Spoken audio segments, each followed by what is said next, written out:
¿Por qué es importante vacunar a los adolescentes? Bueno, por un lado, por lo que decíamos, ¿verdad? Si bien en general siguen siendo mayor proporción de enfermedades más leves comparado con edades mayores, los adolescentes, a diferencia de los niños más pequeños, pueden infectarse y tener una enfermedad más severa, ¿verdad?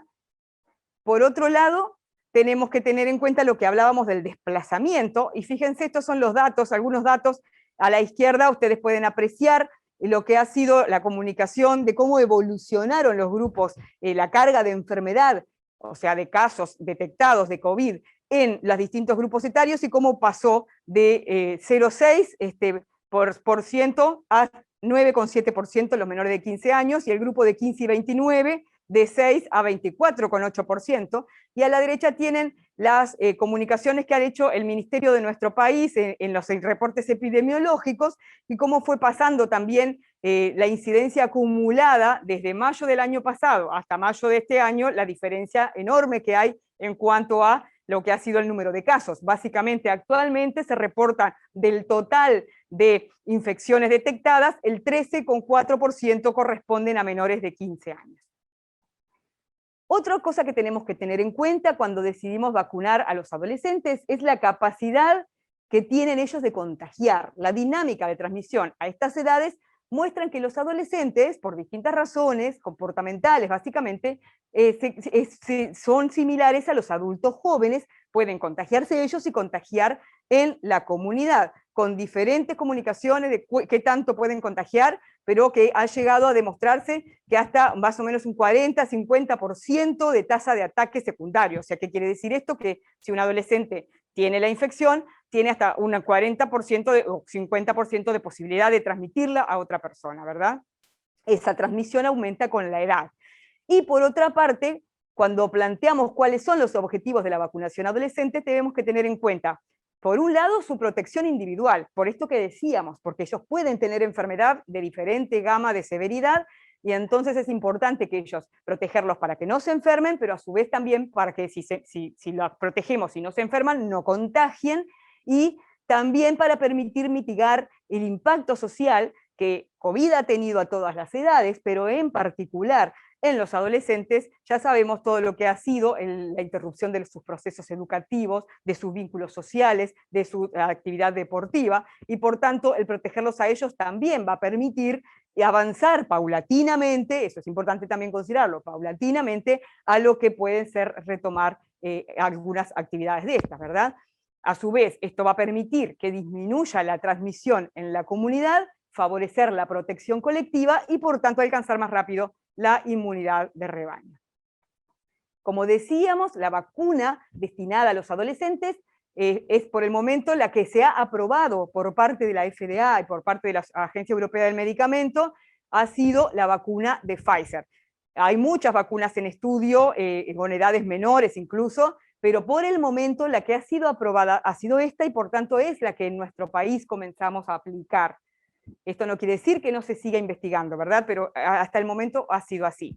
Y recordemos que esta vacuna está elaborada con una plataforma de ARN mensajero, que en realidad en lo que consiste es en un ARN mensajero modificado con nucleócidos, ¿verdad? Y que se formula con unas partículas que lo que hacen es codificar la proteína que tiene el virus, que es la que permite que el virus ingrese a nuestra célula. Entonces se codifica esa proteína, y una vez que se vacuna, las células de nuestro organismo captan ese ARN, generan esa proteína y la presentan al sistema inmunológico de manera de que nuestro cuerpo genere las defensas.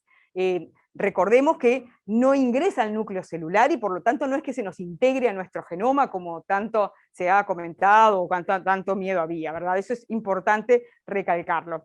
Y que por otro lado, digamos, la dosis o lo que es la composición, que ustedes la tienen ahí, incluye algunos componentes que, digamos, no tiene por qué conocerlos específicamente la población, pero sí saber que algunos de esos componentes hay que saber si uno tuvo alergia o no, porque en realidad la única contraindicación que esta vacuna tiene es si hay alergia a algunos de sus componentes, ¿verdad? Cuando se aprobaron estas vacunas en el mundo, esta fue la primera vacuna COVID que se aprobó, y de hecho ya hay muchísimos millones de personas vacunadas en el mundo, también obviamente fue de las que se empezó a aplicar en nuestro país, a edades mayores de 18 inicialmente, y se vio rápidamente que tenía una muy buena efectividad, eficacia y seguridad.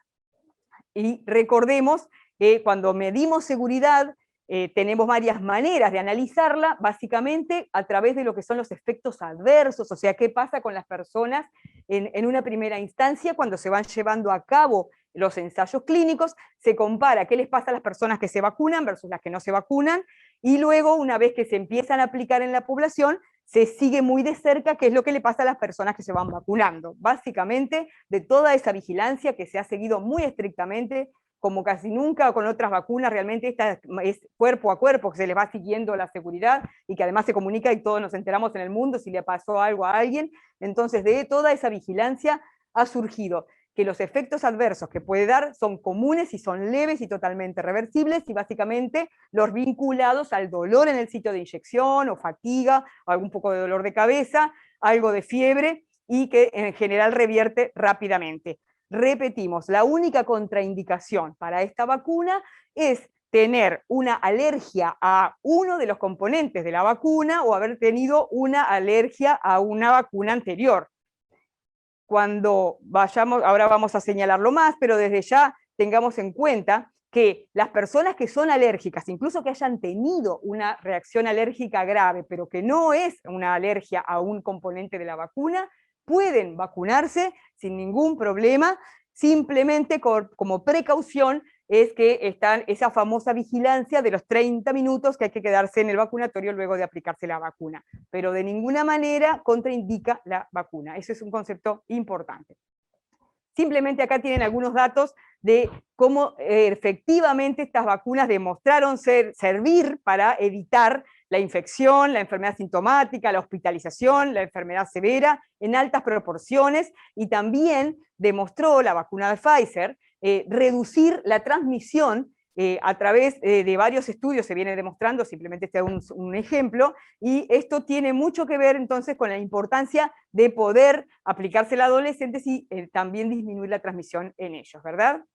Y en cuanto a la seguridad, simplemente contarles eso, que uno de los efectos que siempre se vigila, como son las alergias o las anafilaxias, realmente no se ha, digamos, reportado como un efecto adverso que surja de estas vacunas. Se habla de que de 1 a 2 casos por 100.000 dosis podrían darse de anafilaxis que rápidamente se revierten, y por tanto entonces no contraindica la vacuna el haber tenido una reacción alérgica a algún medicamento o algún alimento o algún otro alergeno sin ser los componentes de la vacuna. Acá tenemos otros que reafirman esto ya desde hace unos meses, pero incluso ahora se ha aumentado lo que es todo el reporte y la seguridad que nos da, la tranquilidad que da en los reportes de seguridad, básicamente también reafirmando cuáles son las probabilidades de tener algún efecto adverso. Fíjense, es el 0,05% del total de dosis administradas refirieron eventos adversos en esta monitorización que hacen Estados Unidos, ¿verdad? ¿Y qué pasó específicamente con los adolescentes?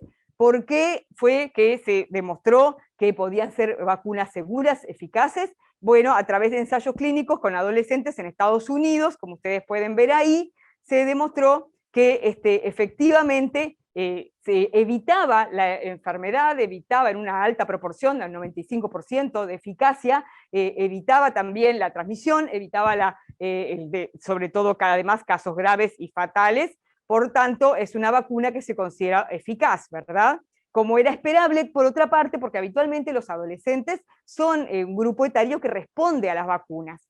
Y no tenía por qué ser diferente a vacunas de COVID, pero que era importante demostrarla, ¿verdad?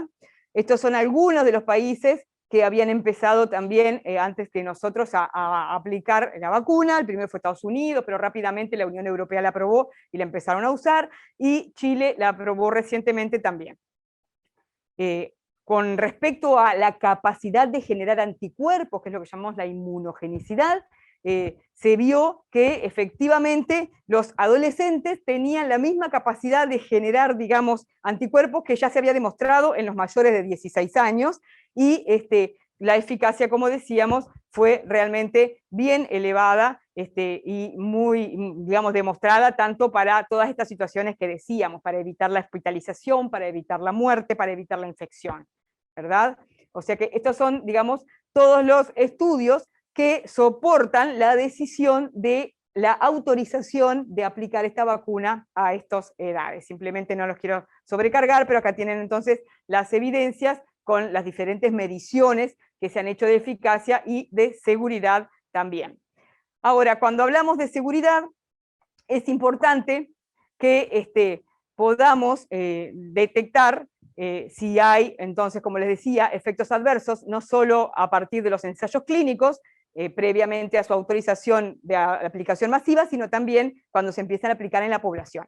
Y recordemos que la vacuna de Pfizer ya había sido aprobada desde el inicio para los mayores de 16 años, ¿verdad? O sea que hay ya mucha información, no solo de los ensayos clínicos, sino de lo que venía pasando en el mundo con las personas que venían recibiendo esa vacuna. Y cuando se analizaron cuáles podían ser las reacciones adversas, coincidieron con las mismas que referíamos recién para las edades mayores, básicamente las mismas y la misma proporción, y todos síntomas totalmente reversibles y leves, esto a través del seguimiento que se hizo tanto en los ensayos clínicos como en la aplicación poblacional. Por eso se sigue insistiendo que son vacunas seguras. Acá volvemos a insistir con que la alergia en una situación que no sea una alergia a una dosis previa de vacuna o algún componente, no es una contraindicación y los adolescentes alérgicos pueden vacunarse. Ahora, ustedes habrán escuchado, se comunicó ampliamente a través de la prensa, algunos reportes de una situación que es la miocarditis, que se comenzó a reportar en adolescentes, básicamente en adolescentes mayores, o sea, alrededor de 19 años, con una asociación temporal con la vacunación, y esto motivó obviamente que se mirara muy de cerca. Estos episodios ya habían ocurrido antes de la aprobación de las vacunas, o sea que se consideraron a la hora de aprobarlas, porque se pudo analizar y se determinó que no tenían una relación causal, que vale decir que la vacuna no condicionó ni causó esta situación, sino que lo que sí tenían era una asociación temporal, porque se describieron apareciendo después de la segunda dosis en general en varones jóvenes, y que lo que daba era una inflamación de todo lo que es el músculo cardíaco, es lo que llamamos miocarditis, pero que fueron reversibles y que fueron leves. Obviamente se siguen vigilando muy de cerca. Israel, que es uno de los países que más había vacunado adolescentes y personas jóvenes, determinó que podría haber una situación de 1 en 50.000 vacunados que podrían llegar a desarrollar esta situación, pero por otro lado, ellos mismos señalaban que esta situación de miocarditis es una inflamación que muchas veces se asocia, y nosotros sabemos que lo dan los virus, y dentro de los virus también el SARS-CoV-2, y en definitiva es más el riesgo de tener una miocarditis, y en este caso sí una miocarditis severa, si tenemos la infección por el virus SARS-CoV-2, si usamos COVID, que por una eventual relación con la vacuna. O sea que en ese sentido se despejaron las dudas, se sigue analizando, pero recordemos entonces que siguen siendo vacunas seguras y que es importante poder darlas en forma, digamos, a todos los adolescentes. Y otro aspecto, para terminar, que también generó mucho ruido y que por ahí se decía si podían causar infertilidad.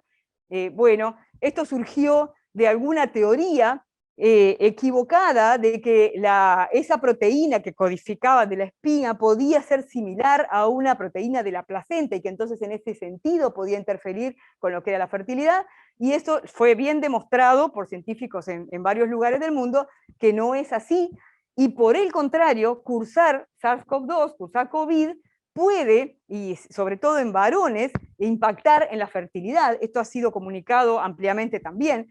Por lo tanto, volvemos al punto, hay más riesgo de tener una situación de infertilidad a propósito de tener COVID que por una eventual vacuna.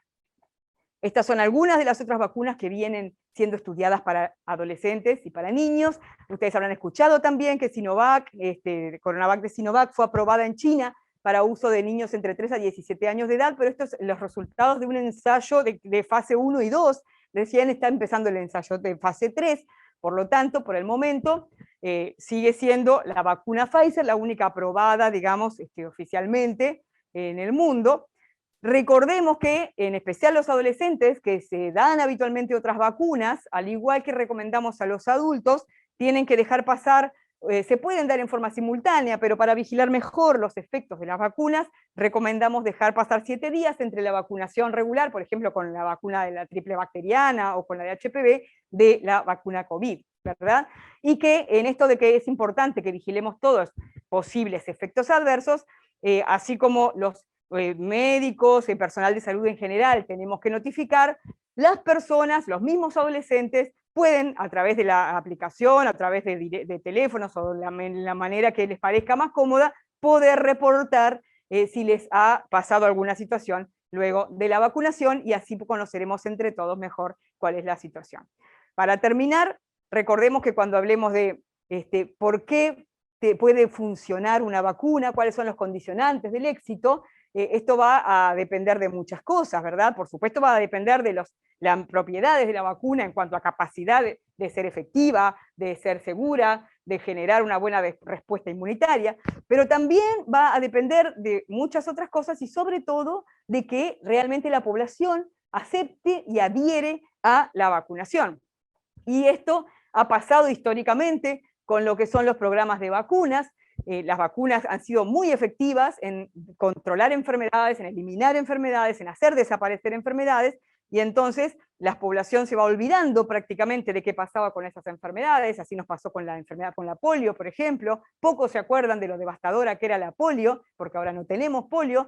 Sin embargo, como siempre, por cualquier sustancia, entre ellos las vacunas, alguna vez puede tener un efecto adverso, en la medida en que las poblaciones van olvidando qué pasaba con esas enfermedades, cobra más fuerza si aparece un eventual evento adverso, se genera todo, digamos, un temor, disminuyen las coberturas vacunales, y ahí corremos riesgo de que reaparezcan enfermedades que ya se habían eliminado. Las vacunas COVID no necesariamente van a escapar a este proceso, y por lo tanto es importante que siempre que recordemos, cuando hablamos de vacunas, recordar, hacer ese balance de que conocer qué es lo que pasa con la enfermedad, para también saber por qué es tan importante evitarla a través de una vacuna, ¿verdad?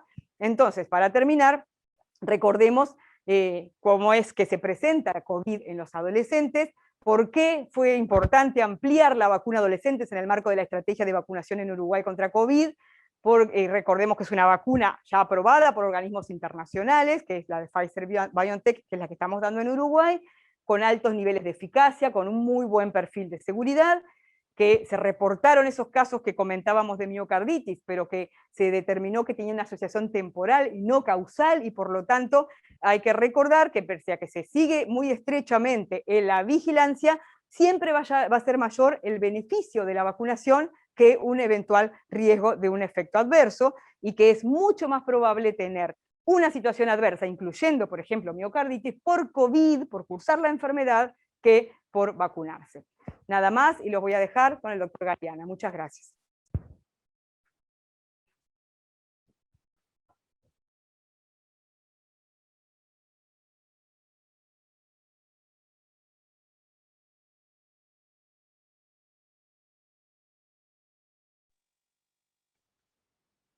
Mientras se apronta el doctor Galeana, recordar a la audiencia que pueden mandar preguntas al chat, que en la medida de que el tiempo lo permita van a ser contestadas por los expositores.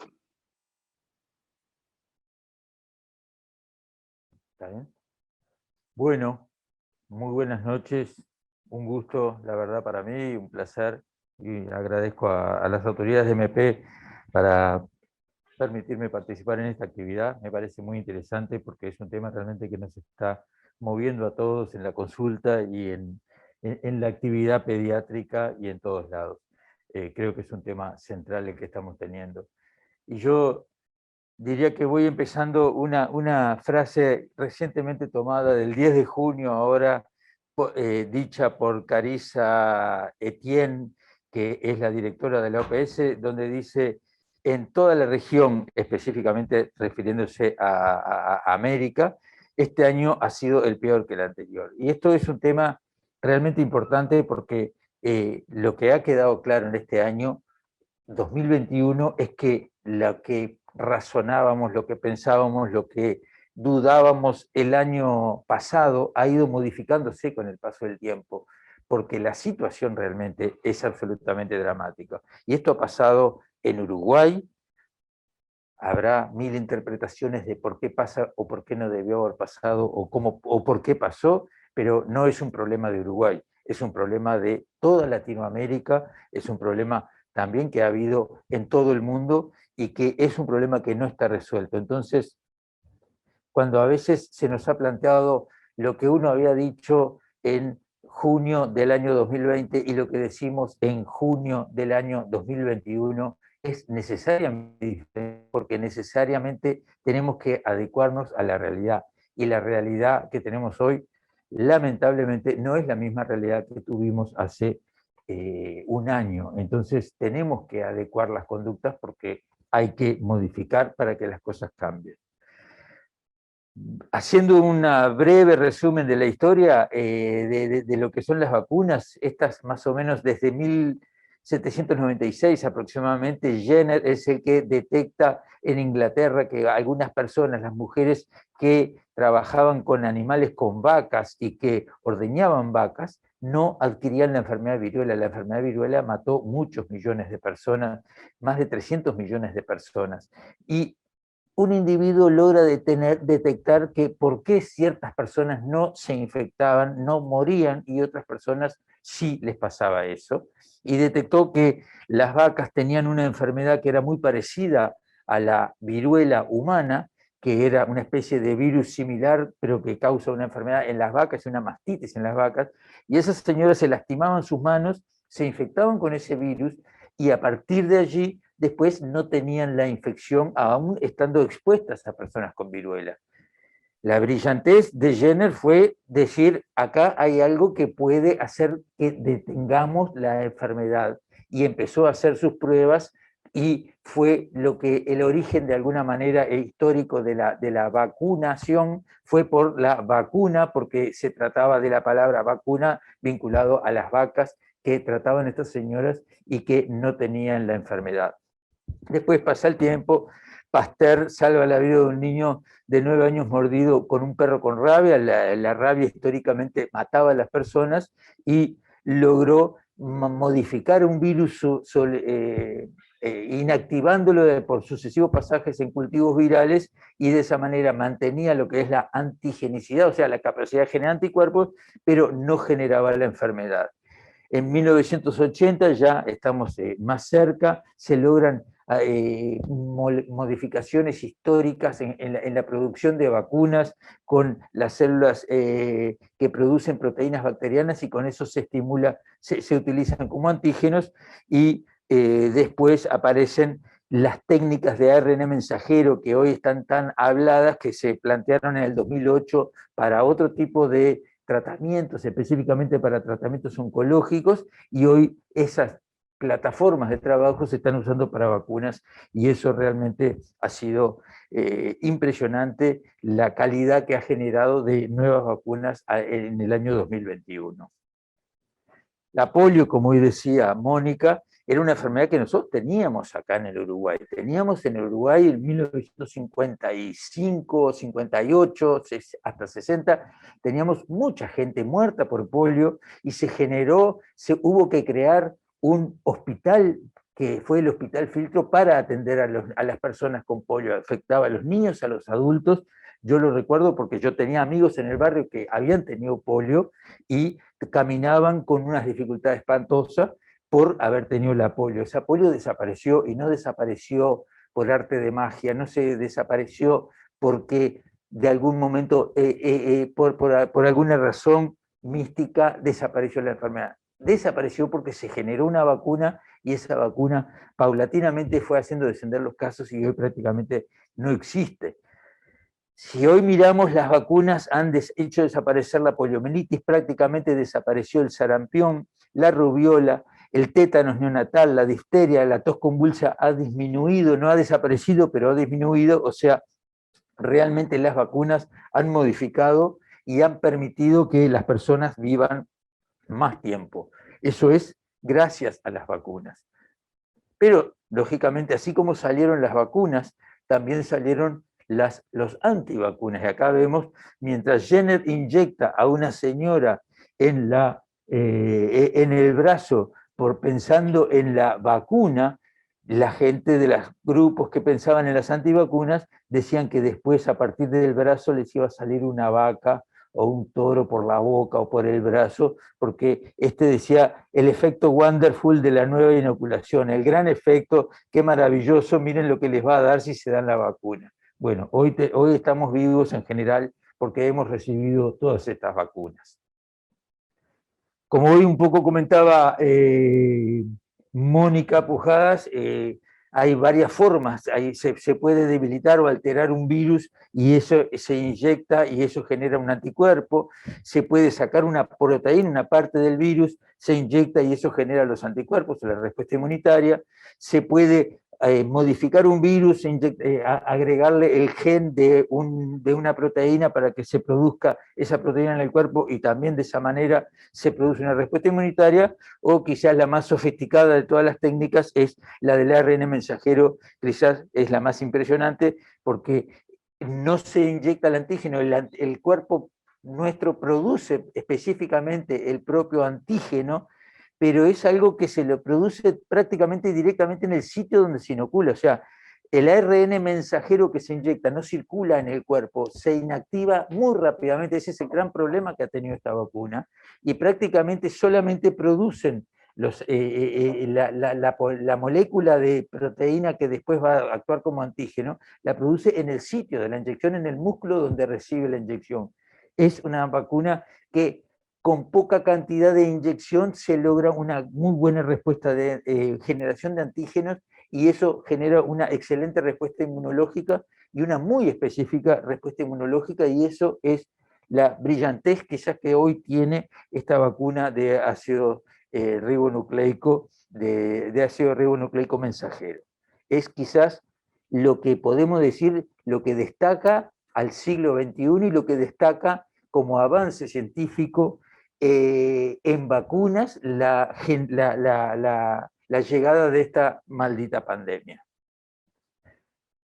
¿Qué pasa con las vacunas en general? Que probablemente, y eso lo estamos visualizando ahora, si bien la vacuna genera que no se enferme una persona, pero no sabemos exactamente si no puede también ser portadora asintomática una vacuna, y eso quizás sea un problema en la medida que seguimos avanzando con estas vacunas, y es lo que hemos estado comprobando en realidad en estos últimos meses con la aparición de los casos nuevos de personas que aún vacunados pueden tener la infección.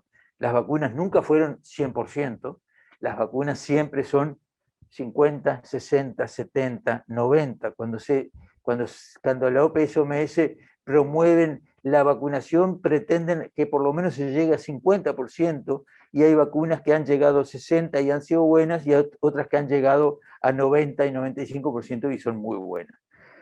Volviendo acá un poco al Uruguay, tenemos en este momento, y nadie lo puede discutir, una alta transmisión comunitaria del virus. Crecimiento sostenido de casos, recién quizás estas últimas 2 semanas no tenemos crecimiento sostenido, estamos todavía en una meseta, queremos pensar que está bajando, pero no estamos todavía 100% convencidos porque ya nos hemos imaginado que iban a bajar las cosas y no bajaron, no sabemos lo que va a pasar, pero parecería que venimos mejor. Pero tenemos un claro aumento de casos en niños y adolescentes, eso lo estamos viendo y viviendo todos los días.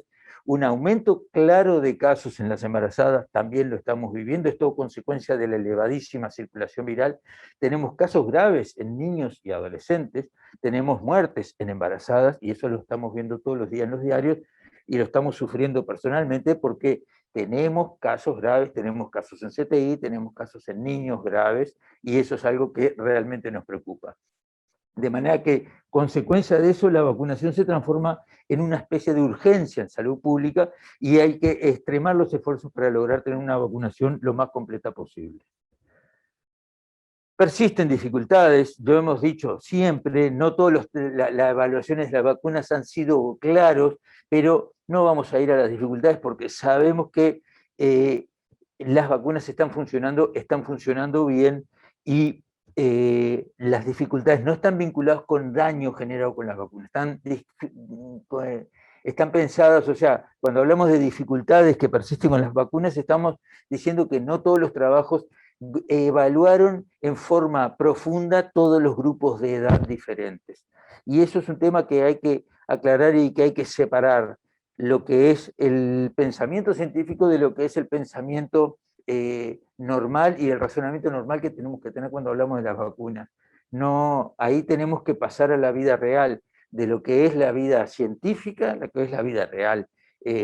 Cuando hablamos que las vacunas no se pueden dar en menores de 12 años, no quiere decir que nadie diga que las vacunas van a hacer daño a los menores de 12 años. Todavía no han sido estudiados suficientemente como para darlas a menores de 12 años, pero tengamos un poquito de sentido común. Si a partir de los 12 años hacen bien y generan inmunidad, seguramente antes de los 12 años también la van a generar. Pero a veces nosotros nos ponemos muy estrictos diciendo, no, a partir de los 12. Eso es algo relativo y eso es un problema, esas terminologías son muy de los aspectos científicos, pero no de los aspectos prácticos del uso de las vacunas. Surgen nuevas variantes virales, eso es un problema que nos está generando problema realmente, está generando problema en el Uruguay, está generando problema en el mundo, es de preocupación en el mundo. Modificaciones en la virulencia, mayor capacidad replicativa de los virus, mayor capacidad de diseminación, posibilidad que generen enfermedades más graves, y lo cual implica mayor número de casos que ingresan a CTI, y cambio en la protección o en la producción de anticuerpos que genera las vacunas.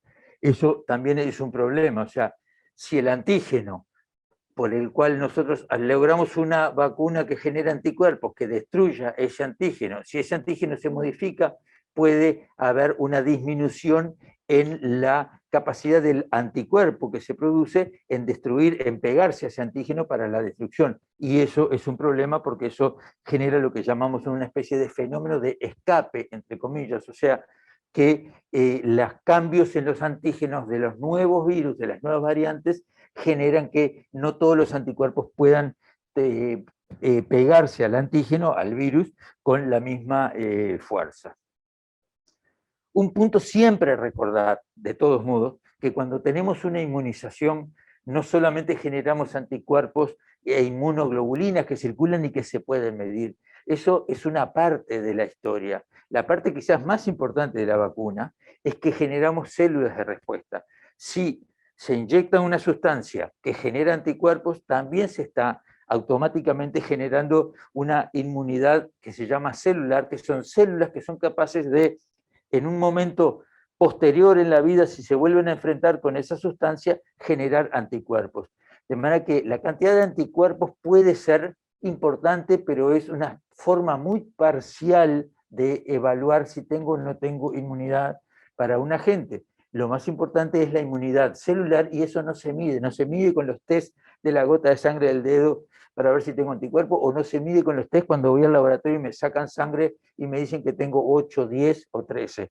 No tiene nada que ver. Muchas veces, la mayoría de las veces, la inmunidad está manifestada por las células que no se miden habitualmente, y entonces hay que tener en cuenta que no es tan trascendente la dosificación de anticuerpos para saber si tenemos o no tenemos inmunidad.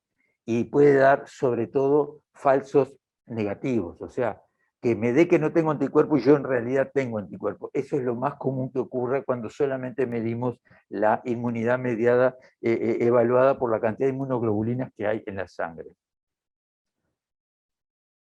De todos modos, cuando se evalúa en las pacientes, que en su momento se evaluó, por ejemplo, en personal de salud, que era la más que más se enfrentaba al COVID, la presencia de anticuerpos claramente se asoció con un riesgo reducido de reinfecciones por SARS-CoV-2. O sea, las personas que se infectan posteriormente, con más o con menos anticuerpos, en una segunda instancia no se vuelven a infectar. O sea, la enfermedad genera inmunidad y la inmunización también se ha visto que genera inmunidad.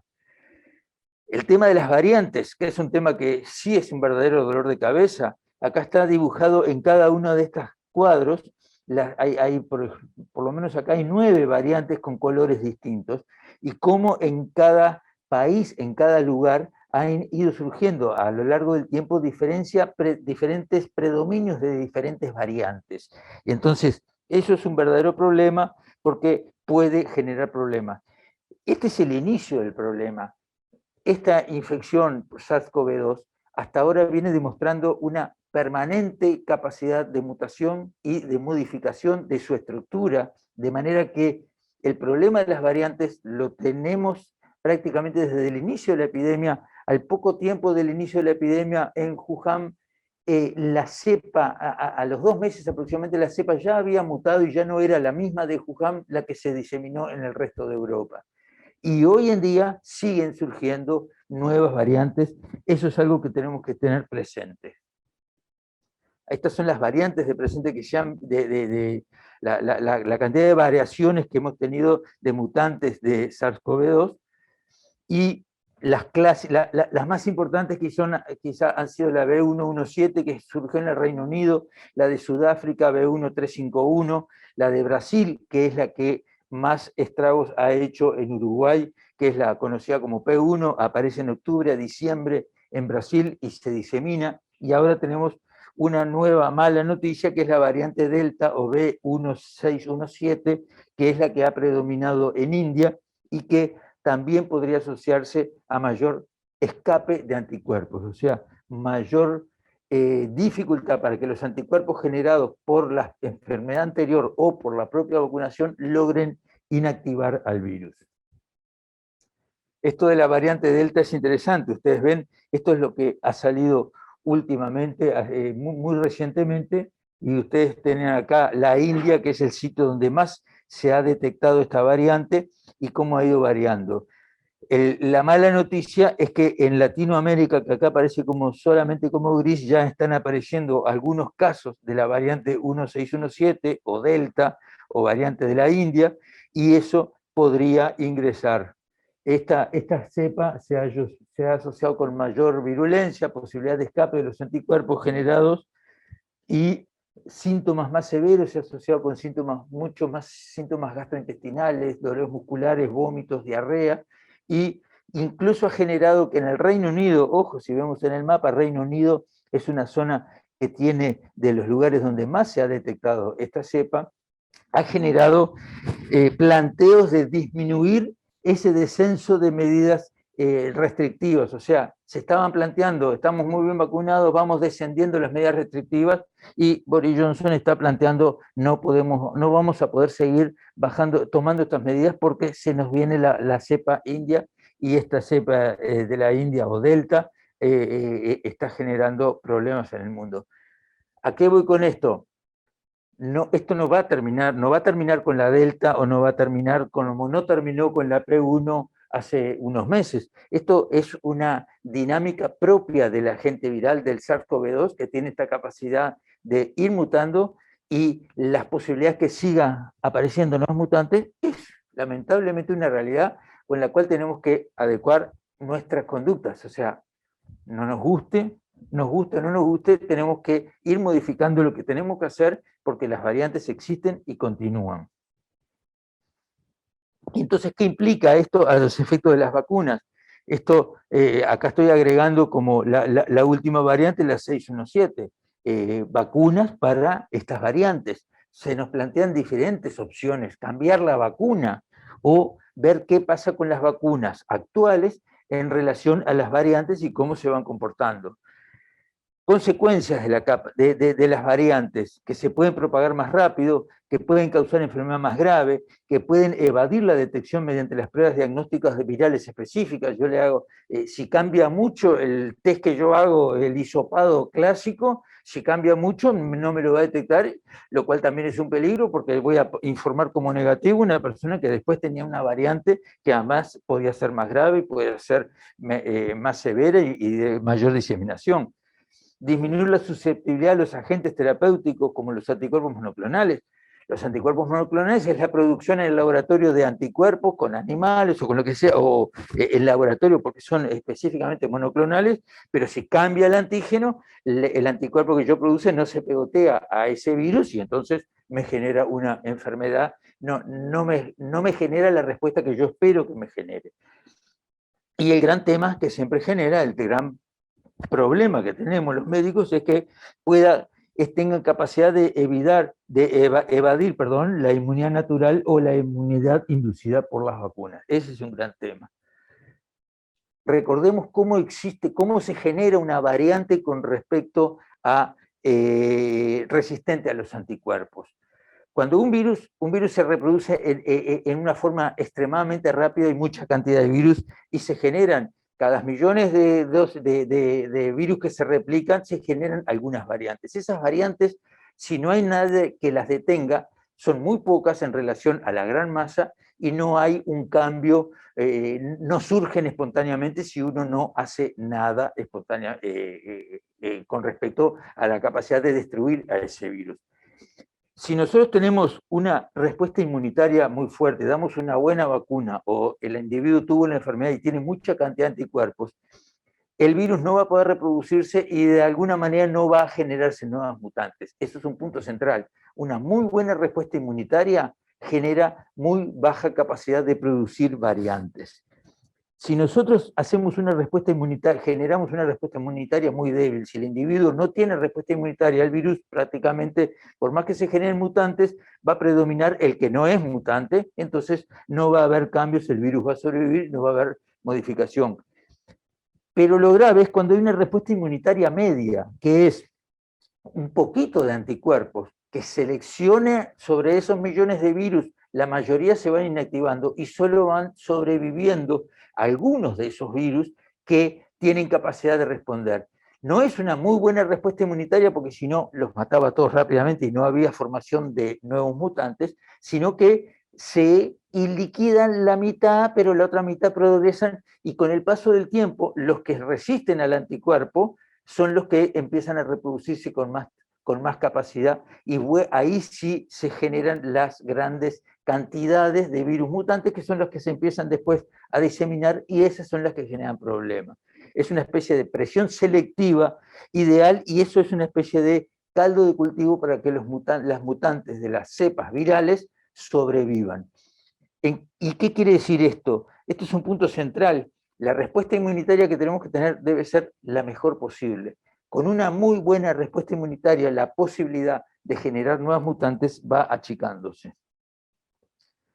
La consecuencia, lograr siempre una inmunización completa, las 2 dosis, mantener las medidas no farmacológicas, el tapaboca, el distanciamiento, el alcohol gel, y estar atentos siempre a que surjan nuevas mutantes, o sea, mantener los estudios de secuenciación genética en varios lugares para estar atentos cuando surgen, y esto es un poco lo que se ha estado haciendo en nuestro país. Las tres cosas creo que se están intentando mantener y se está siempre tratando de mantener lo más problemático, que es lograr estudios permanentes de secuenciación genética para ver si surgen las mutantes. Cuando tenemos una buena respuesta inmunitaria, si bien no es que 100% no se pueda diseminar la enfermedad, en general se reduce la transmisión. En general, esto es un concepto parcial. No desaparece la posibilidad de transmisión, pero se reduce por lo menos. Como hoy hablaba ya Mónica Pujadas, las vacunas en niños ya empezaron a ser evaluadas desde hace un tiempo como forma de progresar en la inmunización. Ya lo dijo también Mónica, los laboratorios que promueven estas vacunas han sido por ahora 3 o 4 laboratorios, con la buena noticia de que Sinovac está estudiando de 3 a 18 años y que tenemos una relativa perspectiva de que podría andar en chiquilines más chicos.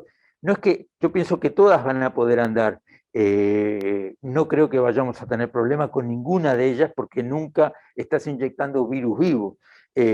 Simplemente tenemos que, en algún momento vamos a tener que ir avanzando y, a pasos más rápidos para lograr mayor inmunidad para esta enfermedad.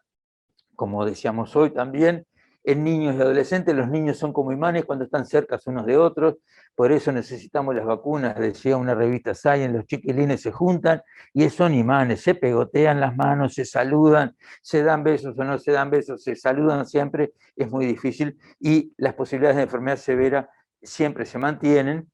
Y el otro punto es el tema de los hallazgos en las mujeres embarazadas con respecto a las vacunas. Uno de los temas que siempre nos ha preocupado es porque siempre de alguna manera dijimos, no, a la embarazada no la vamos a vacunar porque son vacunas nuevas y entonces tengo un poquito de miedo a la mujer embarazada, a vacunarla o no vacunarla.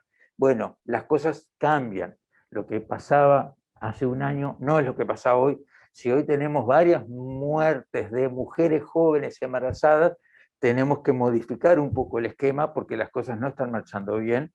Este es un trabajo del New England Journal of Medicine de abril del 2021, donde por otro lado muestra, evaluando las vacunas Pfizer y Moderna, un trabajo americano, entre las mujeres que están embarazadas en azul oscuro y las no embarazadas en un celeste clarito, ustedes ven que prácticamente no muestra que haya alteraciones o modificaciones sustanciales en las respuestas, en la valoración de seguridad, en las reacciones locales y sistémicas, en cuanto a dolor, fatiga, cefaleas, mialgias, chuchos o fiebre, prácticamente no ha habido cambio significativo entre unos y otros. O sea, los efectos adversos en las mujeres embarazadas vacunadas con Pfizer realmente no ha generado problemas. El problema que hoy comentaba Mónica de la fertilidad, de las proteínas, si ustedes fijan acá abajo, la proteína Spike y la proteína Cistin 1, los que han dicho, lo que se ha dicho es que los anticuerpos contra la proteína Spike de la vacuna podría alterar esta proteína que estaría vinculado a la alteración de la fertilidad. Esto es un trabajo, una publicación del 10 de junio de hace una semana, y es, como ustedes ven, es totalmente distinto y no tiene nada que ver una proteína con otra proteína, no hay reacción cruzada de anticuerpos, o sea, no hay vínculo entre otras cosas. Pero en el artículo este del Medscape que salió ahora el 10 de junio decía, el problema de fertilidad de COVID por lo que deberíamos estar preocupados, y es este punto, los tejidos de los testículos y de los ovarios tienen el receptor ACE2, igual que tiene el pulmón, igual que tiene el aparato rinofaríngeo. Entonces, los anticuerpos, el tener el receptor implica que el virus no solamente entra y se aloja en el aparato respiratorio, en el pulmón, siempre hay viremia, va al tejido adiposo donde también hay mucho receptor ACE2 y eso lo vincula un poco con el tema del sobrepeso y la gravedad de la enfermedad, pero también ese virus tiene la capacidad de ir al testículo o al ovario e infectar. Y entendamos, siempre es mejor que haya un anticuerpo que evite que el virus llegue a que se produzca el acceso del virus al tejido. Siempre va a ser mejor que no haya virus vivo, porque una cosa es que haya anticuerpos contra el virus, no hay anticuerpos contra el testículo. Digamos, la vacuna no genera un anticuerpo contra el tejido de las gonadas. Lo que la vacuna genera es un anticuerpo contra el receptor con una parte del virus que es el que sí se va a pegotear en el testículo. Entonces va a ser naturalmente más grave la infección natural por el virus y generador de problemas que sí podemos ver con el paso del tiempo y no la generación del anticuerpo que va a evitar la infección. Y eso está realmente bien claro. Y lo otro que decíamos es el síndrome inflamatorio multisistémico en niños. La terapia, y yo quería hacer, este es un trabajo que salió ayer, 16 de junio, en el New England Journal of Medicine, simplemente para que ustedes vieran que es lo que se está escribiendo en el mundo, es lo que se habla en el mundo en este momento, es el problema del síndrome inflamatorio multisistémico en niños. Lo estamos viendo, este es un trabajo, en la misma revista, el mismo día, salieron dos trabajos, uno de 518 pacientes con esta enfermedad y otro de 604 pacientes con esta enfermedad, donde sobre todo se dedican a cuál es la mejor forma de tratarlo. Pero yo lo que me llamaba la atención es la cantidad de pacientes que están presentando, y ustedes miren los resultados. 518 pacientes en este trabajo, con una media de edad de 8.7 años, recibieron al menos una terapia inmunomoduladora. El 75% de estos niños que se evalúan en este trabajo eran previamente sanos, y 9 de esos niños fallecieron. O sea, no es una cosa loca, no es una idea nuestra que ahora existe esto. Esto es un verdadero problema que tenemos. Yo en este momento tengo un paciente internado en un CTI que voy a ir a ver ahora, justamente cursando, un niño de 10 años, cursando un MIS-C que ha recibido la gamma globulina, los corticoides y todo este tipo de cosas. O sea, estamos viviéndolo. ¿Esto por qué? Porque ahora tenemos más casos y entonces tenemos que optar, tenemos que ver pacientes que hace un año ni se nos había pasado por la cabeza que podíamos ver. Esto es una realidad. Lo estamos viviendo, lo tenemos adelante nuestro, y realmente tenemos que actuar en consecuencia. Muchas gracias. Muchas gracias a los dos expositores. Vamos a pasar ahora a preguntas. Inicialmente... ¿Ahora se oye? Gracias. Discúlpenme, porque seguramente no se oyó lo que yo dije hace unos segundos. Vamos a pasar ahora al panel. Junto con el doctor Walter Pérez hemos elaborado algunas preguntas en función de lo que pensamos que íbamos a escuchar, y yo las voy a formular ahora. Como les dije al principio, invitamos también a la doctora Débora Laufer, que muy amablemente aceptó participar, porque ella es especialista en ginecología de niñas y adolescentes y por tanto está viendo algunas situaciones vinculadas a lo que hemos estado escuchando. Y a posteriori el profesor Walter Pérez está recogiendo en este momento preguntas en el chat y también las va a formular. Esperamos que el tiempo nos dé para abarcar la mayor cantidad posible. Voy a empezar por Mónica de nuevo, y posiblemente sea una insistencia, pero queremos que quede muy claro por qué se recomienda vacunar a los adolescentes, Mónica.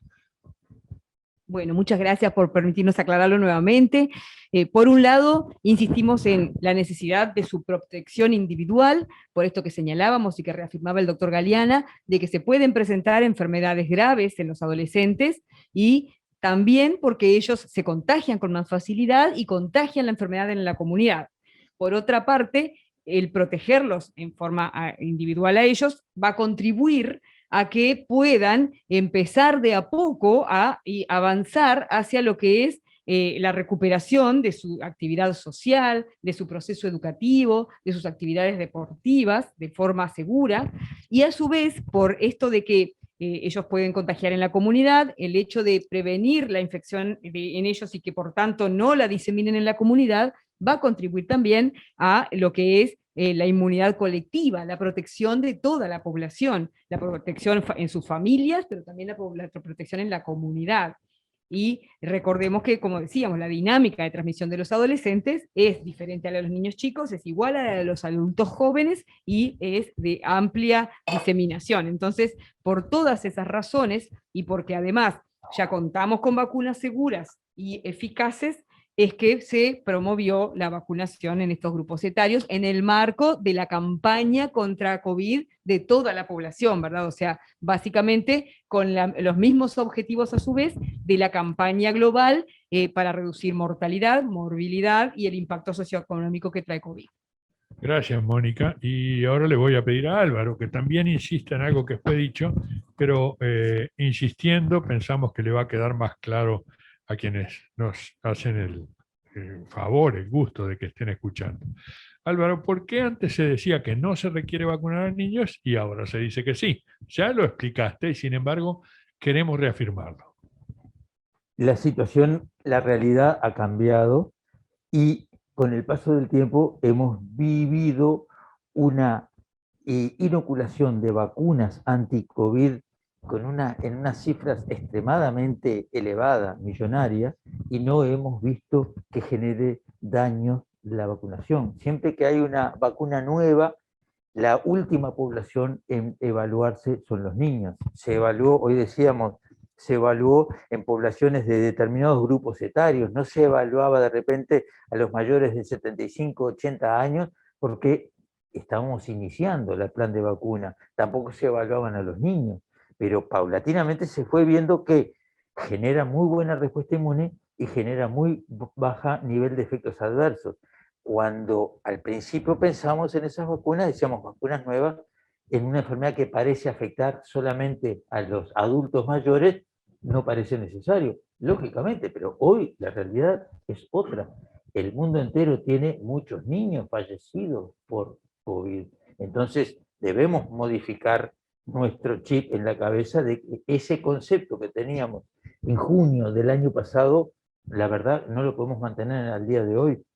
Tenemos muchos niños que se enferman, algunos niños que se morirán o no por COVID, pero se mueren con COVID. El COVID de alguna manera desencadena que por sus fenómenos de comorbilidades se pueden morir. Entonces cambia la realidad, tenemos que vacunarlos. Las vacunas son efectivas, generan anticuerpos y evitan que los niños se enfermen y evita que los niños se mueran. Entonces hay que cambiar. Gracias, Álvaro. Y ahora para que simplemente me digas sí o no, según lo que te parezca, una pregunta poniéndome en lugar de público general. ¿Es legítimo decir el enemigo es el COVID, mientras que las vacunas son nuestras amigas, las que nos protegen, a las que debemos acudir frente a ese enemigo? Sin duda que sí. Eso ha sido la historia de la evolución de las pandemias, de las epidemias y de las inmunizaciones.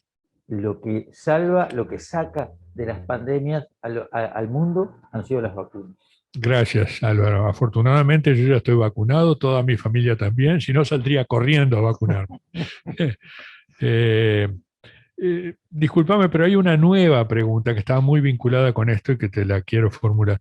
¿Y no es peligroso administrar estas vacunas tan nuevas a niños? Fue bien explicado, pero tiene que quedar excelentemente bien claro. No existe nada que no sea eventualmente peligroso, pero frente a la realidad tenemos que valorar el peligro de la enfermedad y el peligro de la supuesta vacuna, el supuesto peligro de la vacuna. Si ustedes me dicen, yo en Uruguay hoy voy a vacunar para fiebre amarilla a los chiquilines y a la gente por si acaso, yo digo no, puede haber algún efecto adverso y no hay fiebre amarilla. ¿Por qué voy a vacunar de fiebre amarilla si es una enfermedad que no me está generando problemas? En el año pasado decíamos, no parece afectar para los niños, no parece ser necesario. Hoy en día tenemos elevada circulación viral y los niños son un gran reservorio de circulación del virus. Hoy el vacunar a los adolescentes es imprescindible para disminuir ese reservorio de circulación de virus, que vuelvo a decir, la mayoría de los casos en los niños son asintomáticos o pausisintomáticos con muy poquitos síntomas, pero cuando yo tengo un niño internado en el CTI por el COVID, que yo le explique a la madre que su niño es la excepción, es el 1%, ¿qué le importa a la señora? A ella le importa que tiene un hijo y que tiene el COVID, y era una enfermedad que se hubiera prevenido si hubiera sido vacunado. Entonces yo no le puedo explicar, quédese tranquila que usted solamente es el 1 por 1000 su hijo, pero está grave y lo tenemos que estar tratando en el CTI. Entonces hay que entender, cuando hay mucha circulación viral, cuando hay de una enfermedad mucha actividad de esa enfermedad, el porcentaje, el peso que implica el eventual o supuesto efecto adverso pasa a ser mucho más chico frente a la gravedad del peso que implica la enfermedad en sí misma. Gracias, Álvaro. Cada vez lo tengo más claro. Débora, bienvenida, es un gusto tenerte acá.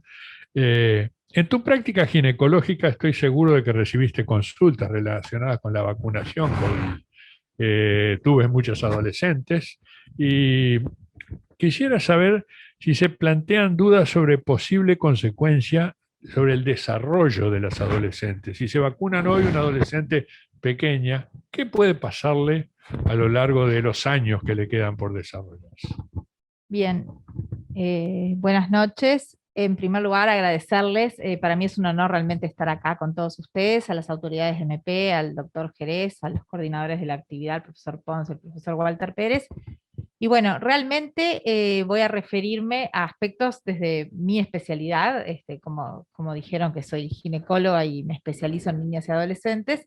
Por lo tanto, voy a hablar de las mujeres, de las adolescentes mujeres, aunque sin duda me preocupa también los adolescentes varones, y muchas de las respuestas también van a quedar involucradas para los varones, pero voy a referirme más que nada a quienes yo veo. Realmente, aunque no hace mucho tiempo que estamos con el tema de la vacunación de los adolescentes en nuestro país, han surgido en las distintas consultas interrogantes, sobre todo de los padres, al momento de tener que vacunar a sus hijas, y justamente una de las preguntas que me hacían era sobre si puede impactar en el desarrollo puberal. Sabemos que el adolescente está atravesando un momento vulnerable, donde el desarrollo está condicionado por múltiples factores genéticos, biológicos, ambientales, y bueno, cualquier cosa diferente, y acá en este caso la vacunación, a los padres en especial, más que a las adolescentes en sí, les preocupa si puede afectar este desarrollo. En realidad, en la literatura no hay descrito que la vacunación, ninguna vacuna de las que existen, altere lo que es el desarrollo, y esto es muy importante, ninguna vacuna, y la vacuna del COVID tampoco.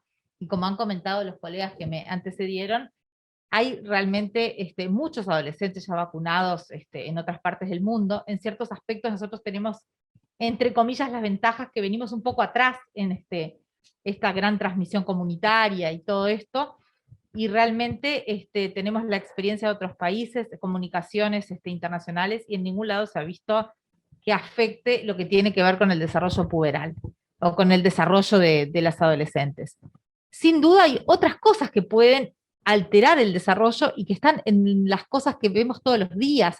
No me quiero ir del tema, pero piensen ustedes en sustancias como los plaguicidas, los plásticos, las pinturas, los cosméticos, todo eso lo usamos mucho más que la vacuna, y lo usamos todos los días, y eso sí puede alterar el desarrollo, puede causar problemas en la fertilidad futura, e incluso puede afectar un mayor riesgo de cánceres genitomamarios en el futuro en esas niñas, y no la vacunación. Por eso me parece importante tener en cuenta. Y si me permiten, voy a compartir también algunos otros aspectos que me han preguntado sobre la vacunación, como puede tener que ver, por ejemplo, que ya se ha mencionado bastante, si compromete o no la fertilidad futura. Creo que ya los colegas, la doctora Mónica Pujadas y el doctor Álvaro Galeana han hablado sobre eso, que no compromete la fertilidad futura, que el ARN mensajero que está implicado en esta vacuna, una vez más voy a insistir porque me parece importante, no se integra al ADN de las células, por lo tanto tampoco va a estar presente en los gametos, en los espermatozoides, en los óvulos, no va a comprometer ni la fertilidad, ni va a estar afectando generaciones futuras por haber recibido una vacuna. Y el último aspecto, que también he tenido varias consultas, y que si me permiten también voy a comentarlo, es si pueden vacunarse adolescentes que estén recibiendo algún tipo de medicación hormonal. Me refiero a específicamente, por ejemplo, anticonceptivos, que hay parte de las adolescentes que los están recibiendo, ya sea como tratamientos para determinadas cosas, como por ejemplo, para decirles una cosa, puede ser por dolores menstruales o por ciclos irregulares, o bien como método anticonceptivo. Entonces me han consultado si el hecho de recibir anticonceptivos puede ser una contraindicación para recibir la vacuna. Para nada es una contraindicación, no interfiere para nada, ni la vacuna interfiere en el anticonceptivo, ni tampoco es una contraindicación para nada para recibir esta vacuna. Me parece importante porque es bastante común de ver, y no quiero que se genere ese tipo de interrogantes. Gracias, Débora. Y yo también me voy a ir a penitas del tema para abordar algo que tú mencionaste respecto a la exposición a plaguicidas, a plásticos, a cosas por el estilo, y la exposición a drogas, que cada vez son más frecuentes, y que a veces los adolescentes y las adolescentes no tienen clara conciencia de lo que les puede ocurrir. Eso es un deber que también tenemos, y que los padres y madres también tienen. Bueno, vuelvo al tema. Mónica, y ya que hablamos de el enemigo que es el COVID, ¿qué le puede pasar a un adolescente, varón o mujer, si se enferma de COVID? como decíamos, pueden tener toda la gama de presentación de la enfermedad. Si bien se sigue reportando que la gran mayoría de los casos en general son leves, puede en un porcentaje nada despreciable tener una enfermedad severa desde el punto de vista pulmonar, por ejemplo, con afección también de múltiples órganos y sistemas. También puede darle este síndrome que se ha descrito especialmente para la edad pediátrica, que es el síndrome inflamatorio multisistémico asociado a COVID y que se da después de haber tenido la infección, porque no es por efecto directo del virus, sino que es por un fenómeno inflamatorio digamos, del organismo. Podemos también tener, como referíamos, los síndromes post-COVID que implican, ahí sí, como igual que se están describiendo en adultos y que nos están preocupando especialmente, la persistencia de síntomas, como pueden ser síntomas respiratorios, como pueden ser fatiga, como pueden ser incluso trastornos cognitivos, o como pueden ser también trastornos del sueño, que pueden persistir incluso meses y que en el mundo se está alertando porque está afectando. Y no menor, que me parece importante también señalar, está todo el impacto que también trae COVID en cuanto a como población las medidas que hay que tomar y por tanto lo que estamos hablando de la parapandemia. Si nosotros ya sabemos que va a costar mucho como sociedad recuperar algunos de los fenómenos que han sucedido a partir de toda esta situación, como son los trastornos de la salud mental que vemos en nuestros adolescentes, como son los trastornos del humor, como son los trastornos de la alimentación, con situaciones de obesidad, gracias, digamos, a todo lo que hace al sedentarismo, a la situación de quedarse en casa, de verdad. O sea que realmente es mucho más amplio lo que puede pasar en el mundo por la existencia de este virus y por la persistencia de la pandemia, y que por tanto tenemos que volver a integrar, digamos que si tenemos herramientas para combatirlo, efectivas como son las vacunas, seguras como son las vacunas, sin duda que por un lado individualmente, pero sobre todo como sociedad, como colectivo, para lograr avanzar hacia lo que es el control de la epidemia, tenemos que utilizarlas. Gracias. Te agrego Sí, una cosa. Hoy de mañana en el consultorio vi un chiquilín de 20 años que tuvo en enero COVID, pasó muy bien, digo, mínimos síntomas. Hoy me fue a ver el chiquilín bastante angustiado porque sigue teniendo alteraciones del olor y del gusto.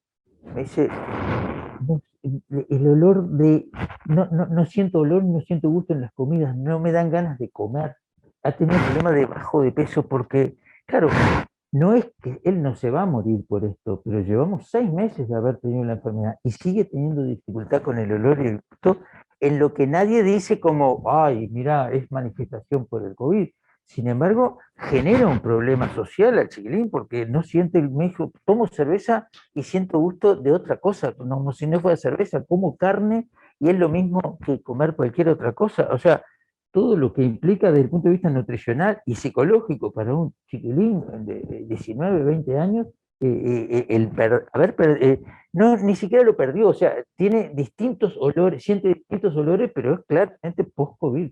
Y está descrito como un fenómeno de un síndrome post-COVID, que no es grave, vuelvo a decir, no le va a pasar nada extremadamente grave al chiquilín, pero es un chiquilín de 20 años que le cuesta asumir eso.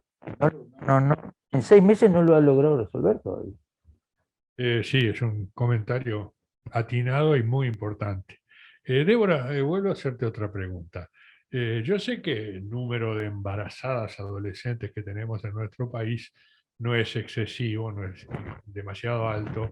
Ocasionalmente los vemos más en algunos ambientes hospitalarios, pero creo que a nuestro público le va a interesar saber qué pasa con las embarazadas, no solo las adolescentes, sino también las embarazadas en general.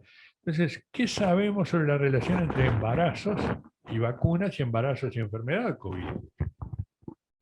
Bien, muchas gracias por la pregunta. Me parece bien importante en este momento, aunque estemos hablando de adolescentes, referirnos a las adolescentes embarazadas, que no son muchas, pero las tenemos, y también a las adultas. Vamos a hablar de todas las embarazadas. Realmente es un tema que nos tiene muy preocupados a los ginecólogos, a todo el equipo de salud y a los ginecólogos y a los obstetras que vemos embarazadas, porque estamos asistiendo a una situación realmente crítica y grave con las embarazadas. Cuando nosotros pensamos en vacunación sí o no a las embarazadas, creo que como en tantas otras cosas en la medicina, tenemos que tenemos que sopesar riesgos y beneficios. De alguna manera podemos poner en un lado de la balanza a la vacuna, y tenemos que hablar de la seguridad de la vacuna de las embarazadas, de la eficacia de la vacuna de las embarazadas, y por otro lado, ¿qué pasa si esa embarazada, del otro lado de la balanza, valorar qué pasa si esa embarazada adquiere una infección por COVID? Primero, las vacunas, en realidad ya se habló ampliamente en esta noche, que se desarrollaron con todas las medidas requeridas para el desarrollo de las vacunas y de la seguridad, si bien en los primeros trabajos se excluyeron a las embarazadas. Sin embargo, hay muchos organismos académicos internacionales que están recogiendo datos de embarazadas que sí están vacunadas al momento actual, ya sea por propia voluntad, porque lo están haciendo por los riesgos que implica la enfermedad, y también otras embarazadas que se han ido vacunando sin saber su estado de embarazo. Y no se han visto efectos adversos en toda esta población de embarazadas. Por otro lado, también ya se comentó que estas vacunas tienen la misma eficacia que la población no embarazada en cuanto al desarrollo de inmunidad y a la prevención de la enfermedad grave y de la muerte.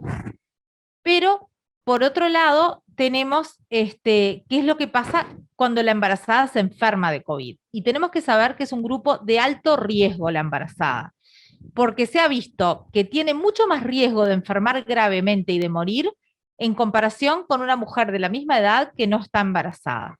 Esto se está estudiando, se conoce que hay muchos cambios que ocurren en el embarazo, como por ejemplo fenómenos protrombóticos, algunos efectos proinflamatorios que son fisiológicos del embarazo, pero que aquí el COVID, la enfermedad COVID adquiere su máxima expresión, no en todas las embarazadas, por supuesto, pero tiene posibilidad de ser evolutiva, rápidamente evolutiva y muy grave. Y acá también voy a detenerme a decir, que ustedes ya conocen, que en los últimos meses nosotros asistimos a la muerte, lamentablemente, de 8 embarazadas en nuestro país, entre lo que va del mes de abril y el momento actual.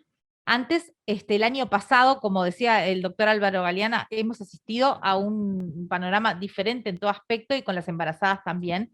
El año pasado, cuando no teníamos la circulación comunitaria que tenemos ahora, eran pocas las embarazadas contagiadas. Sobre fin de año comenzó a incrementarse en forma importante el número de embarazadas infectadas, y con eso también hemos empezado a asistir a las embarazadas con enfermedades graves y lamentablemente a fallecimientos de las embarazadas. Así que lo que quiero dejar claro, que la recomendación de todo el equipo de salud, de los ginecólogos, de las sociedades científicas, tanto nacionales como internacionales, es que nosotros recomendamos ampliamente la vacunación de la embarazada. Esto puede disminuir la enfermedad grave y la muerte, que es muy importante en un grupo tan vulnerable como es la embarazada.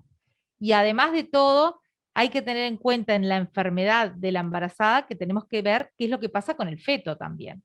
Si bien la transmisión fetal de la infección no es muy elevada, pero hay muchos casos descriptos, tenemos que saber que a pesar de que no se transmita la enfermedad, todas esas sustancias inflamatorias, protrombóticas, atraviesan la placenta y pueden afectar al feto. Esto puede determinar complicaciones graves del crecimiento fetal, del desarrollo, partos prematuros, incluso la muerte fetal intrauterina y complicaciones realmente importantes, por todo lo cual, vuelvo a insistir, nuestra recomendación es la vacunación. Gracias, es completamente compartible, creo que estamos todos absolutamente de acuerdo y que es bueno hacerles ver a las embarazadas que los temores, que son naturales, no deberían existir, que deben vacunarse. A mí me gustaría seguir haciéndoles preguntas, pero el profesor Walter Pérez tiene algunas del auditorio y creo que es legítimo que pasemos a una instancia en ese sentido. Walter, adelante, por favor. Gracias, Enrique. Bueno, un saludo a todos. La verdad que sí, les decía por vía interna la cantidad enorme de preguntas que han llegado, mucho más que las otras charlas que hemos hecho. Y sobre todo preguntas vinculadas a la seguridad de la vacuna, ¿no? Me parece que hay muchos padres en en el auditorio, que sin duda se preocupan mucho más por la vacunación en sus hijos, incluso que por sí mismos, porque la verdad que el tema seguridad de las vacunas es abrumador en el auditorio. Yo voy a tratar de agrupar las preguntas, porque si no es imposible. Ya pido perdón si quedan algunas preguntas sin contestar, pero estamos instrumentando alguna forma de que si algunas preguntas por un tema de tiempo queden sin ninguna contestación, tengamos algún mecanismo para que después, incluso de terminada la charla, se puedan contestar. Con respecto a las preguntas, hay algunas que son, ya te digo, muy vinculadas sobre el tema seguridad. Y empiezo con Mónica. Dice, ¿por qué se están enfermando más los adolescentes en este momento, a 15 meses de empezada la pandemia? ¿Es que estos niños tienen alguna comorbilidad como sucede en adultos? Gracias, Walter. En principio, me imagino que por qué se están enfermando más ahora que antes, ¿verdad? Nos referimos a eso, no comparado con otras edades, que como decíamos, siguen siendo mayoritarias la enfermedad, otras edades, más allá de que se va desplazando también por lo que señalábamos, de que en la medida en que los adultos mayores se van vacunando y protegiendo y se van enfermando también y por lo tanto bajan los susceptibles, va produciéndose el desplazamiento. Eso es una historia habitual en lo que son las pandemias y no escapa a eso la pandemia de COVID. Ahora, los adolescentes reflejan la circulación comunitaria en toda, digamos, la población. Por tanto, han aumentado en relación a lo que era hace un año, como señalábamos hoy, porque nos aumentó muchísimo la circulación comunitaria del virus y por tanto necesariamente también van a afectarse todos los grupos etarios, incluyendo los adolescentes. A su vez, esta transmisión comunitaria tuvo que ver como población con lo que fue la introducción de la variante de la cepa P1, que vino de Brasil, como todos sabemos, que coincidió además su ingreso con lo que fue el aumento de esa ola que empezamos a tener en diciembre y que básicamente, por más que hubo una leve meseta en enero o febrero, luego a partir de marzo volvió a levantarse y fue realmente muy intensa en cuanto al aumento de los contagios, ¿verdad? Esto no quiere decir que la cepa P1 afecte más a jóvenes o niños, sino que, volvemos al punto, afectó porque es más transmisible, se diseminó mucho más rápido. Actualmente, hasta el momento, la gran mayoría de las cepas que están en Uruguay se corresponden con la cepa P1 y por tanto también necesariamente entonces al aumentar la transmisión y la circulación viral en toda la población, aumentó en los adolescentes. Eso básicamente. Y por otro lado, recordemos que como decíamos, la dinámica de cómo se transmite entre los adolescentes es contagiosa, altamente contagiosa, y más allá de algunas limitaciones que en nuestro país tenemos, ¿verdad?, en cuanto al cierre de espectáculos, etcétera, recordemos que nuestro país ha seguido con una movilidad bastante elevada, que ha sido muy baja la restricción de la movilidad y que por tanto, era esperable que una vez que empezara a aumentar esa transmisión comunitaria, con esta movilidad se siguiera transmitiendo, ¿verdad? Eso es básico también conocer. Gracias, Mónica. Sigo. El mecanismo de la vacuna en cuestión está mediado por ARN mensajero, que es un mecanismo muy nuevo. Álvaro, la pregunta es, ¿cómo pueden saber que esta vacuna tiene poca afectación en el corto y en el largo plazo, teniendo en cuenta de que se trata de personas en desarrollo? Esta es una pregunta que en realidad es una síntesis de, creo que probablemente la mitad de las preguntas que están llegando por el chat.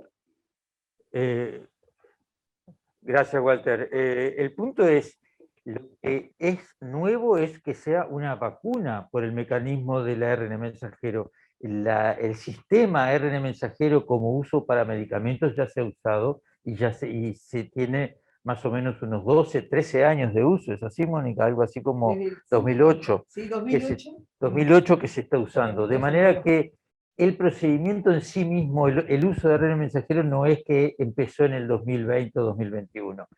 El segundo término, lo que queda claro es que es lo que hace brillante a esta vacuna, que es distinta del resto y se despega del resto, es que el propio organismo produce la proteína, pero el ácido ribonucleico que se inyecta se inactiva prácticamente en forma instantánea. O sea, lo que queda dentro de las células musculares es lo que se empieza a generar la producción del antígeno para que el cuerpo después produzca el anticuerpo, pero en realidad el ácido ribonucleico no se detecta en ningún otro sitio porque es de una inestabilidad extrema y eso ya se ha visto y ya se ha comprobado históricamente. O sea, no hay ningún problema con ese ácido ribonucleico, que lo único que genera es que se produzca proteína spike en las células de donde ingresa. El ácido ribonucleico en sí mismo desaparece muy rápidamente cuando no queda dentro de la célula.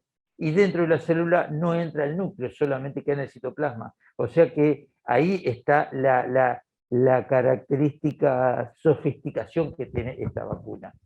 Es segura, es la que tiene más tiempo de evaluación, es la que lleva millones de dosis dadas y nadie ha logrado detectar que eso genere un problema.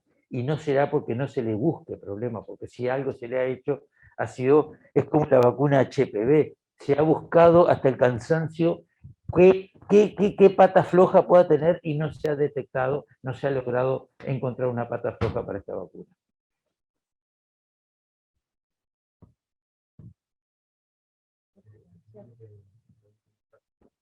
No. Mónica, voy en busca de tu expertise epidemiológica. Una de las usuarios, de personas que están escuchando, plantea: me han dicho que el único objetivo de esta campaña es jerarquizar la inmunidad de rebaño. No, claramente no. Te la transcribo textual.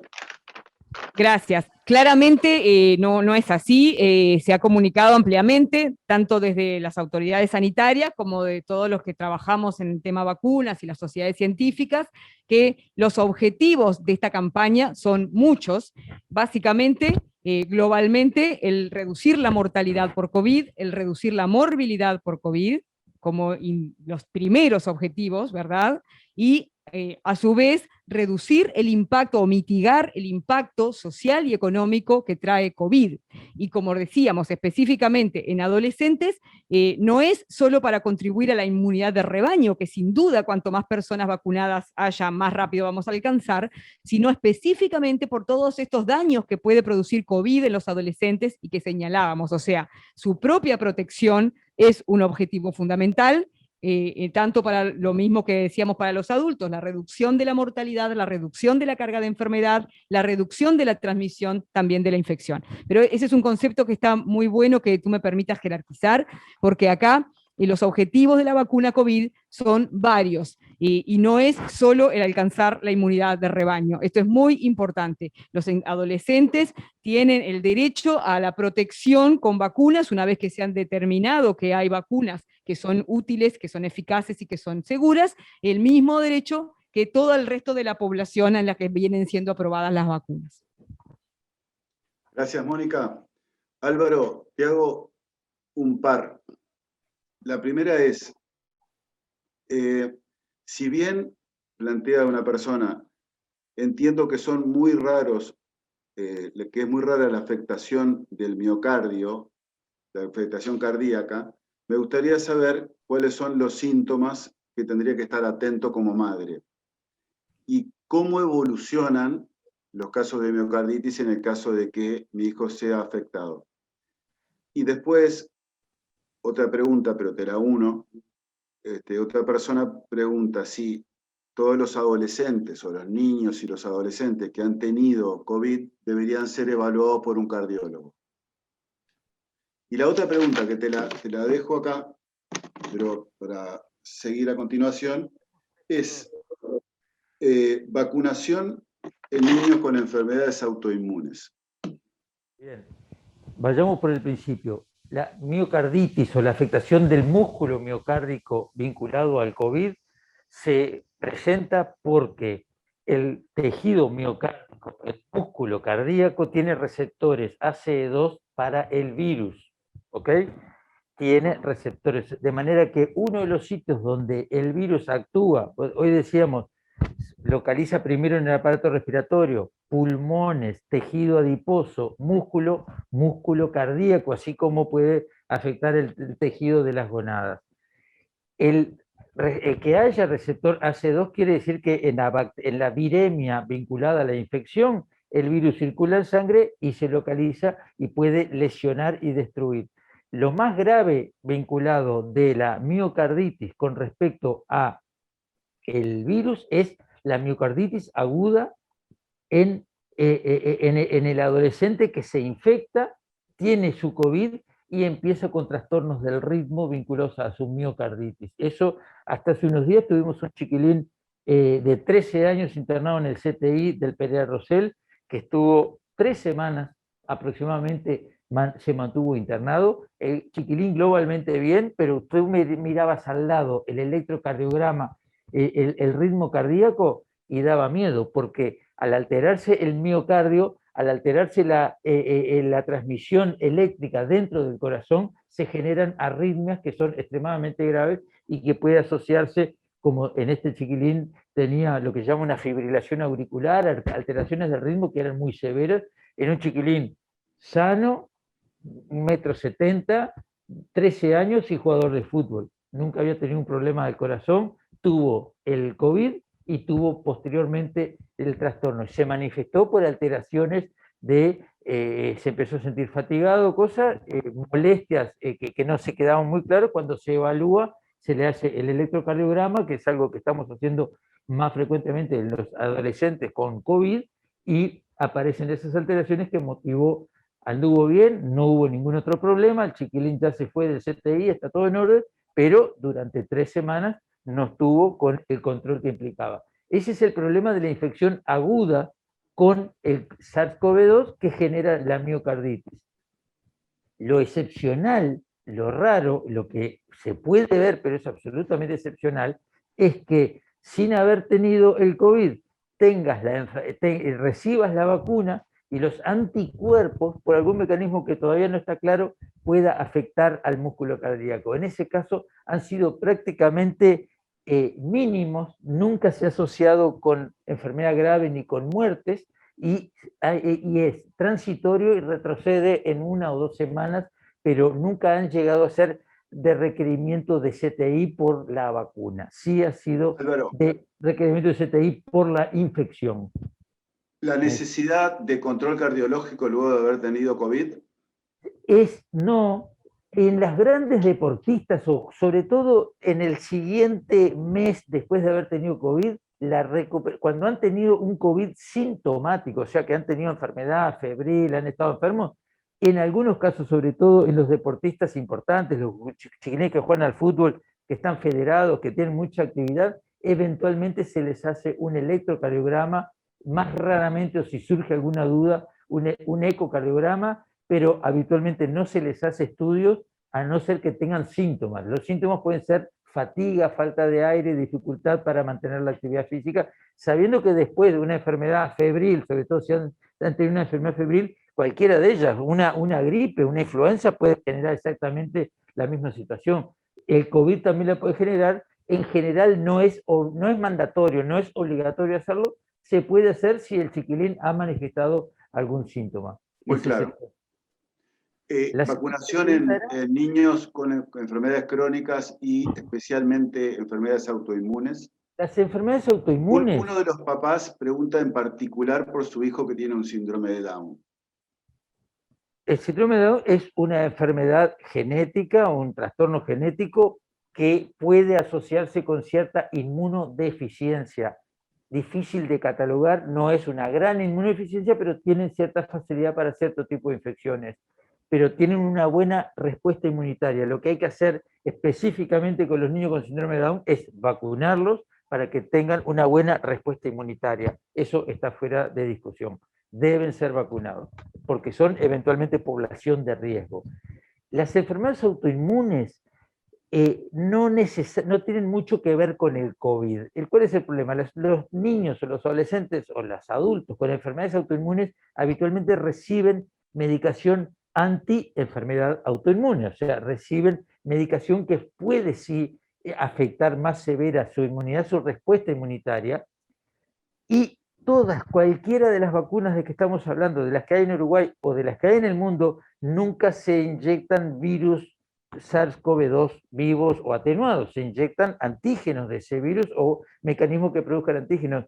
Podrán producir una respuesta inmunitaria menos potente que otras personas que no reciben ni metotrexate ni corticoides, pero llegado el momento, siempre es preferible vacunarlos para que haya algo de respuesta inmunitaria. Y máximo en contextos como el nuestro, en este país, en este momento, es muy posible que cualquier persona se infecte con el COVID. Entonces, siempre, frente a la eventualidad de la infección, va a ser menos severa la infección si el niño o el adolescente o el adulto antes recibió la vacuna, que si tiene la infección natural y nunca recibió la vacuna. Y ahí es donde sí la asociación con la autoinmunidad o con los defectos inmunológicos puede hacer que tenga una enfermedad particularmente más grave. Buenísimo, Álvaro. A los coordinadores les pregunto, ¿tenemos tiempo para un par de preguntas más o vamos cerrando?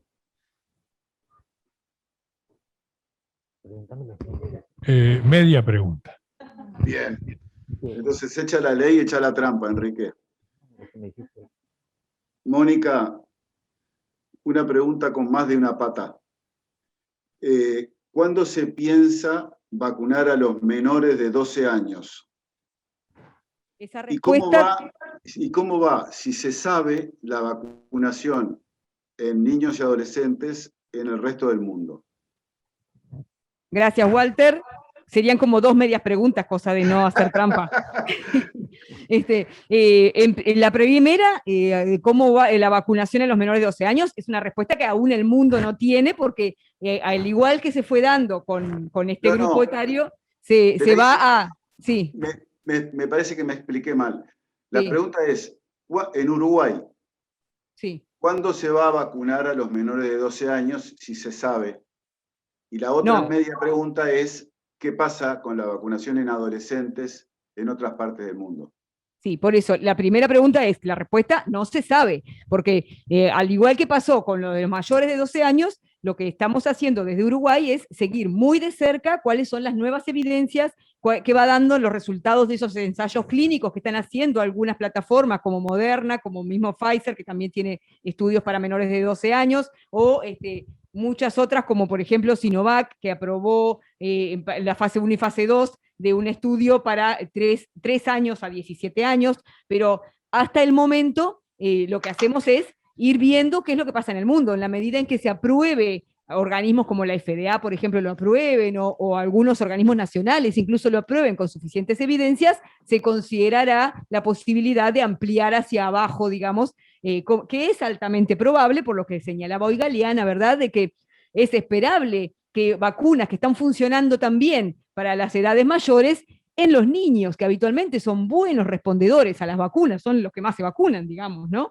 Los que reciben más antígenos en cantidad, también probablemente sean vacunas que en ellos funcionen y que sean seguras, pero por el momento no lo podemos saber porque tenemos que estar muy atentos a la evolución de esos ensayos que nos garanticen la eficacia y la seguridad de cada uno de esos grupos. Con respecto a la segunda media pregunta, lo que podemos saber es que el primer país que la aprobó, y la Academia Americana de Pediatría la promovió, y eso fue Estados Unidos. Rápidamente la aprobó también la Unión Europea, la vacunación a adolescentes, y hay varios países que ya la están aplicando. vuelvo a recalcar que empezaron con la vacuna entre 12 a 16 años, porque en estos países, Estados Unidos y la Unión Europea, que ya estaban dando Pfizer, vacunaban a partir de los 16 años, o sea que estrictamente ya tenían vacuna para una parte de ese grupo etario, ¿verdad? Y de nuestra región, Uruguay es el primer país que está empezando con, o sea, que ya empezó con esta vacunación. Chile la aprobó y la va a empezar digamos, en breves tiempos, ¿verdad? Perfecto. No, quedaron, la verdad que les pido disculpas, porque me consta que por el esfuerzo, con el esfuerzo de sintetizar y agrupar preguntas, quedaron muchas sin responder. La idea es buscar el mecanismo para tener una revancha, o que se puedan contestar estas preguntas por otra manera, o de otra manera, o en otro momento. Quedamos a las órdenes. Gracias, Mónica. Gracias. Gracias, Walter, y gracias a nuestros tres distinguidos y muy amables expositores que se han prestado a contribuir con una iniciativa que MP está llevando adelante, y coincido con Walter, buscaremos el mecanismo para seguir analizando y respondiendo preguntas que son importantes. Nosotros también nos quedamos con ganas de hacer más preguntas.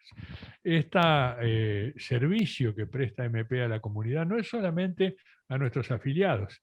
Hacemos el llamado abierto a quienes quieran participar, porque entendemos que ayudar a la comunidad nos ayuda a todos.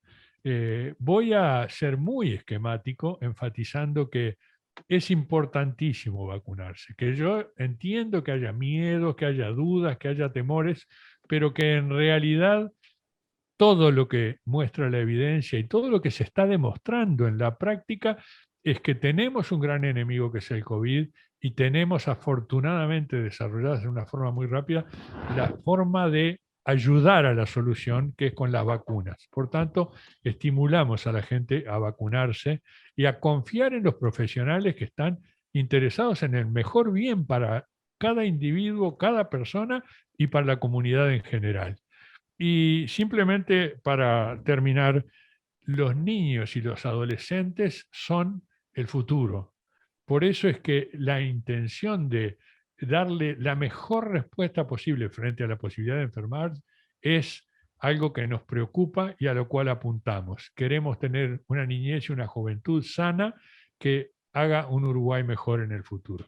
Les agradecemos a todos los que han estado del otro lado de la pantalla siguiéndonos, y les prometemos que esto no termina, que lo vamos a continuar, porque sabemos que hay avidez en la gente y que hay interés en escuchar. Muchísimas gracias a todos.